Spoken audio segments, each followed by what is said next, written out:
Peace be with you. The title of the talk is Israel, Impunity and Cruelty. For the last 19 months, the world has witnessed one of the cruelest tragedies in human history. The attempt by Israel to eliminate a section of an entire population, of an entire nation. This is what has been happening in Gaza.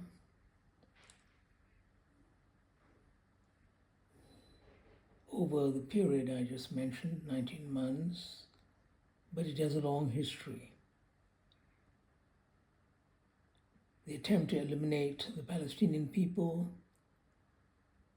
began in 1948. We know this from various sources, how Israel was created and how that creation of the state called Israel led to the expulsion of almost 750,000 people from Palestine. And there have been other expulsions, other evictions from time to time. And there was another big attempt at eliminating the Palestinian people in 1967 during the Six-Day War. And other such attempts. For Israel, the elimination of the Palestinian people is a central goal. It is a vital aspect of their notion of what building an Israeli state is, to eliminate the Palestinian people, right from the beginning. We will explain in a while why this is so. But this is the central point to remember. Vital, fundamental to Israeli policy for the last 77 years at least has been the elimination of the Palestinian people as a group, as an ethnic group. They've tried to do this in three ways. Number one, with bombs and bullets, directly killing them, shooting, bombing them, eradicating them, the Palestinian people. Number two, as it's become obvious in recent years, they've tried to do it through starvation, starving a segment of the Palestinian population in Gaza to death, starving them to death. And number three, by making Gaza uninhabitable, destroying its infrastructure, destroying its environment, its physical environment, its entire ecosystem, so that Gaza as we know it would cease to exist. So this is what they've been trying to do. It's ethnic cleansing, it is genocide. No one can deny this. It fits in with the classic definition of a genocide, attempting to eliminate a part or a whole population.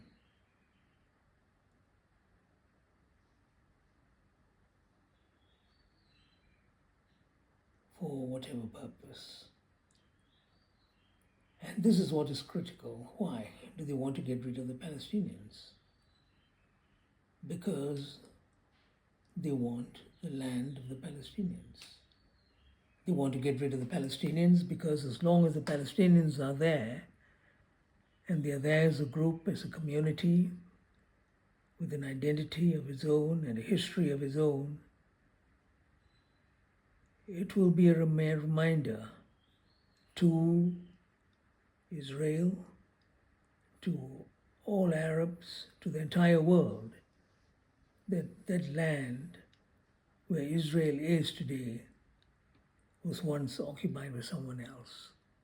They don't want that to be part of the memory of the world, that there were the Palestinians there and it is their land, their ancestral land, without any doubt at all. When we say Palestinian people, we don't mean just Arab Muslims or Arab Christians or just the Arab people. Even the Jews were part of Palestine. The Jews who had lived there for a long, long time.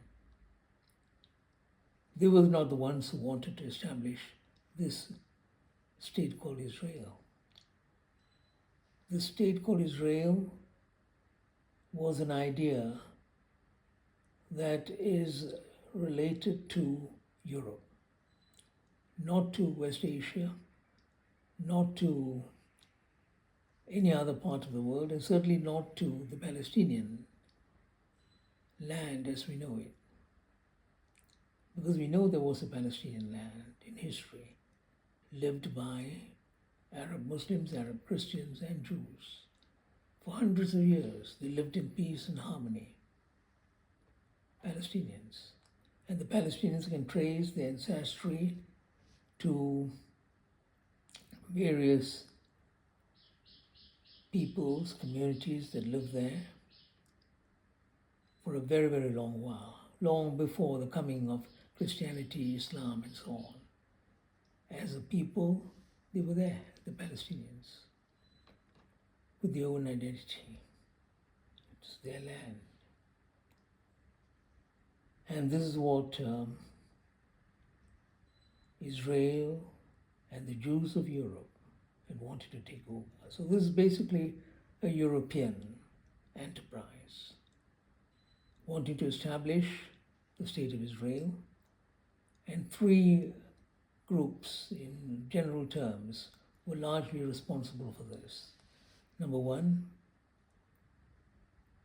the Jews of Eastern Europe, mainly Eastern Europe, many of whom by that time, let's say around the beginning of the 19th century, were Zionists. They wanted this exclusive Jewish state. Number two, this is what the Christian Zionists wanted.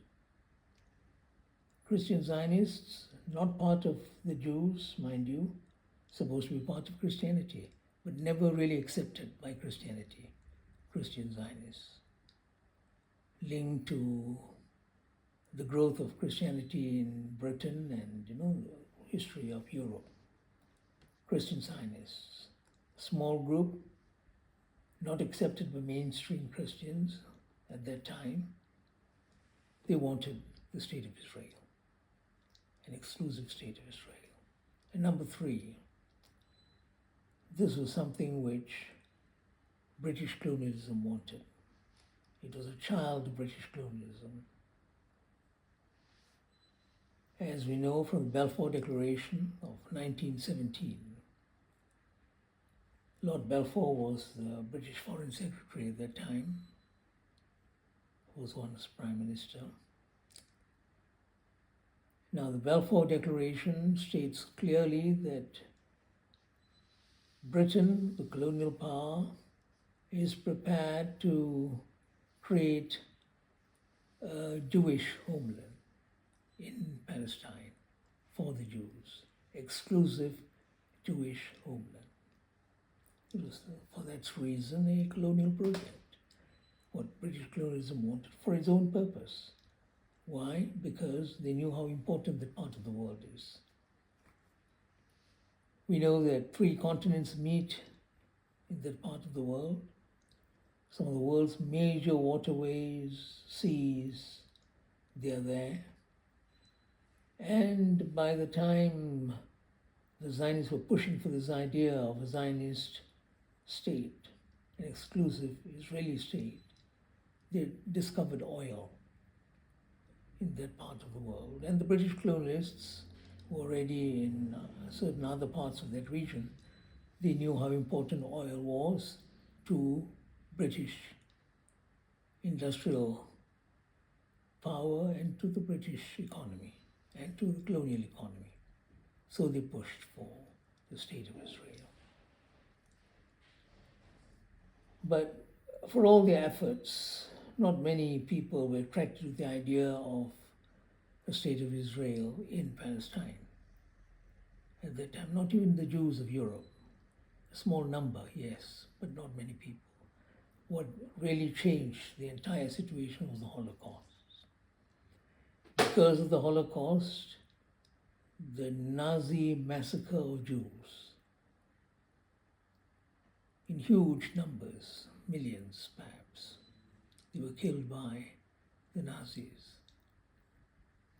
The entire mood of Europe changed, and they felt that the Jews should have their own exclusive homeland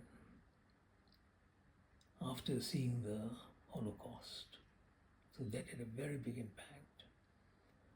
They pushed for this, and the Western nations, as we know, controlled the United Nations at that time, which had just been established in 1945. 1948, there was a concerted attempt to establish the State of Israel on Palestinian land. Of course, they wanted to give part of the land to the Palestinians, part of the land to the Jews. They were going to give the bigger portion of the land to the Jews, who were smaller in numbers and who, from his historical point of view, did not have any claim to that land, because it's not the Jews of West Asia that wanted the state of Israel. It was the European Jews, known as Ashkenazi. They were the ones who wanted a Jewish state. They were outsiders, but they wanted this. So they pushed for this, and after the Holocaust, it became very powerful. No one could stop them. Most of the Western powers were on their side, and even other countries at that time went along, and the State of Israel was created in 1948.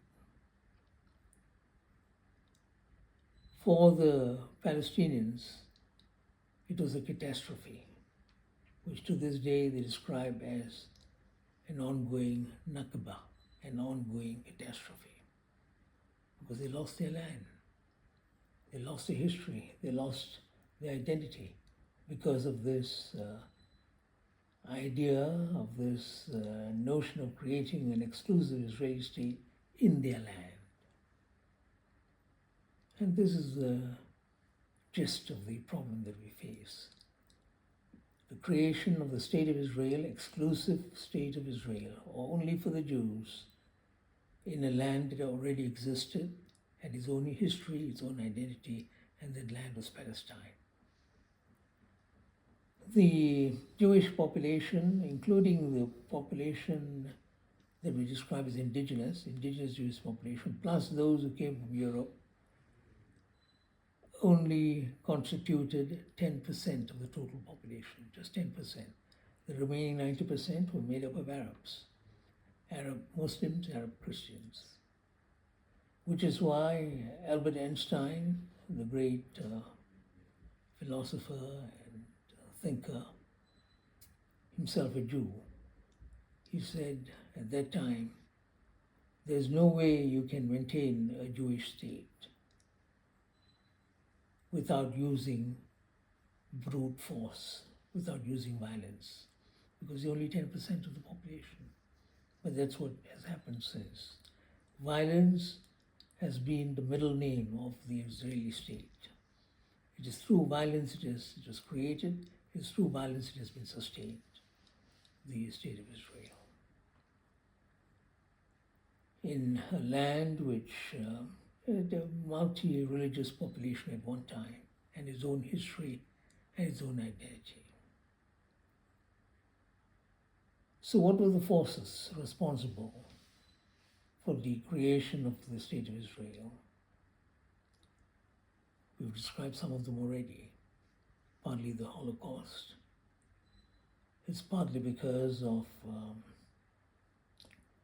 the way the Jews perceive themselves as the chosen people, and they have the right to this land, which they say God gave them.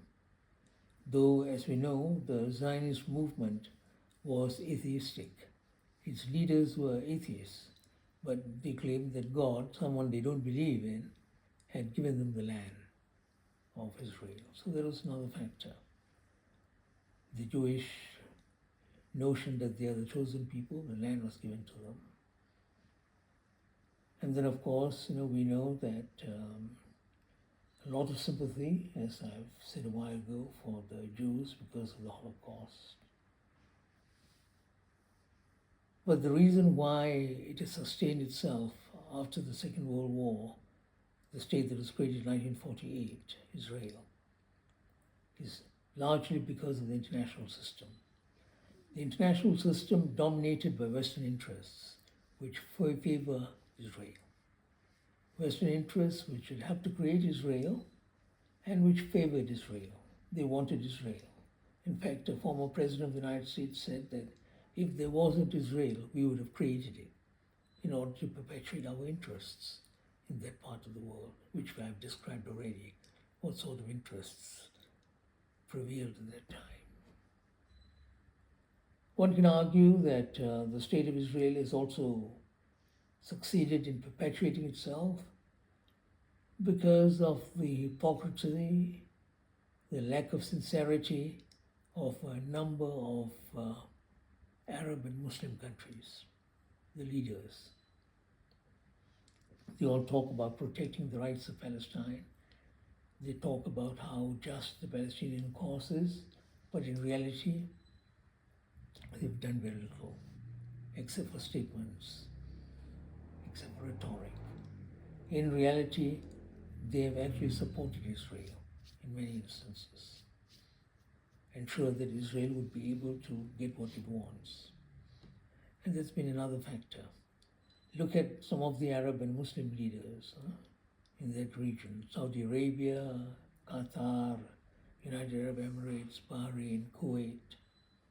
It's clear where they stand.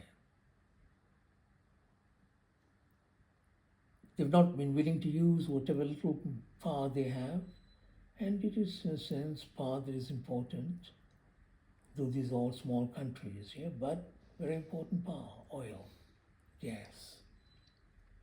It's a huge weapon. They've not been willing to use that. They've not been willing to use the waterways in their control. If you look at the Straits of Hormuz, you look at the Red Sea, Mediterranean, Suez Canal, it's all there. And the countries that have greater access to all these very important waterways are actually Muslim countries. But they've not been willing to use that because that would have affected Western interests directly. We've gone along, a lot of hypocrisy, a lot of make-believe, but in reality, not willing to stand up for the interests of the Palestinian people, and not just not willing to stand up for the interests, prepared to let them suffer, prepared to be witnesses to their suffering. And it's not ordinary suffering. It is the massacre of babies, of little kids, of women. According to the latest UN report, more than 50,000 people have been killed since October 7th, 2023. Mainly Palestinians, a lot of them children. Some say that about 17,000 children have been killed. And the next to children, women, mothers who have been killed. It's all strategic on the part of Israel, why they wanted to do this. And they've succeeded. So in a situation where they go on killing, go on committing their genocide, their massacres, go on starving people, which is a new weapon of war that they've employed, which people have not employed for a long, long time. They do all this. We witness this. People protest, yes, a lot of protests all over the world, but no one is able to stop them. People protest, but you cannot punish Israel. It's not been able to punish Israel. That is the critical question. Why is this so? I mean, we know the global system, Israel itself, the Jewish perception of itself, how others perceive them, hypocrisy on the part of other nations, supposed to help them, they don't. Those are the factors. Does it mean that this is a lost cause, that nothing can be done about it? Does this mean that no one can stop Israel and its main backer, the United States of America? Is this what it means? Is this the fate of the Palestinians? Is this the fate of the world? We shall explore this in the next video.